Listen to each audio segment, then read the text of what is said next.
মিয়ানমারের রাখাইন রাজ্যে চলমান যুদ্ধে দেশটির বিদ্রোহী গোষ্ঠী আরাকান আর্মি মংডু শহর দখলে নিয়েছে।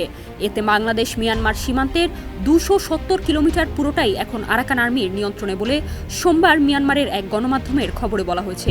এ অবস্থায় বাংলাদেশে কী প্রভাব পড়তে পারে তা নিয়ে চলছে ব্যাপক আলোচনা সমালোচনা। এর আগে রোববার আরাকান আর্মি জানায় ঘাঁটি ছেড়ে পালিয়ে যাওয়ার সময় তারা Arakan Rohingya army, Arakan Rohingya salvation army এবং রোহিঙ্গা সলিডারিটি অর্গানাইজেশন এর সরকার এবং সহযোগী রোহিঙ্গা মিলিশিয়াদের ওপর আক্রমণ চালাচ্ছে।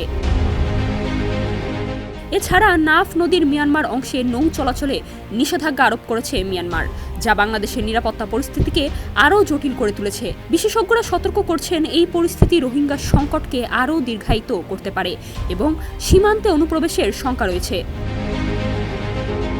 গত মে মাসের শেষ দিকে মংডুতে হামলা শুরু করে আরাকান আর্মি। মংডু শহর নিয়ন্ত্রণ পেতে তাদের ৬ মাস সময় লেগেছে। আরাকান আর্মির দাবি, বাংলাদেশ সীমান্তের ৩টি গুরুত্বপূর্ণ শহর মংডু, রাখাইনের বুথিডং ও শিন এলাকার পালে তাওয়ার পুরোপুরি নিয়ন্ত্রণে নিয়েছে তারা। নিরাপত্তা বিশ্লেষকরা বলছেন, মিয়ানমারের চলমান এই যুদ্ধে রাখাইন রাজ্যের রোহিঙ্গা সহযোগী সংগঠন আরাকান রোহিঙ্গা আর্মি ARA ও আরাকান রোহিঙ্গা সালভেশন আর্মি বা আরসা সহ কয়েকটি সংগঠনের অবস্থান ছিল জান্তা বাহিনীর পক্ষে,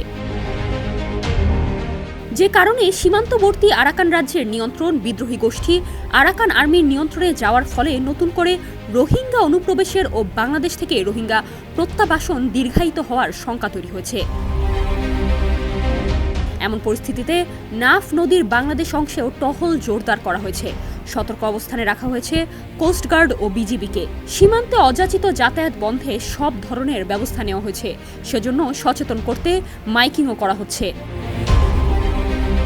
ছোট ছোট নৌকাগুলোকে নাফ নদীতে বাংলাদেশ অংশে সতর্কতার সাথে চলাচলের অনুমতি দেয়া হলেও নাফ নদীতে বড় ট্রলার, বড় জাহাজ চলাচলে নিষেধাজ্ঞা জারি করা হয়েছে বলেও সাংবাদিকদের জানিয়েছেন উপজেলা নির্বাহী কর্মকর্তা। ওয়ালটনের পণ্য কিনে জিতে নিতে পারেন নগদ ২০ লক্ষ টাকা। Double million offer! Walton fridge কিনে পেতে পারেন ২০ লক্ষ টাকা। রয়েছে কোটি কোটি টাকার নিশ্চিত উপহার। স্থানীয় প্রশাসনের পক্ষ থেকে জানানো হয়েছে, সীমান্তের নাফ নদীতে টহল তৎপরতা জোরদার করা হয়েছে। নাফ নদীর ঝুঁকিপূর্ণ স্থানসমূহে এবং বাংলাদেশের জলসীমায় বিদ্যমান দ্বীপের আধিপত্য বিস্তারের জন্য নৌ টহলও জোরদার করা হয়েছে। ডেস্ক রিপোর্ট, সমকাল।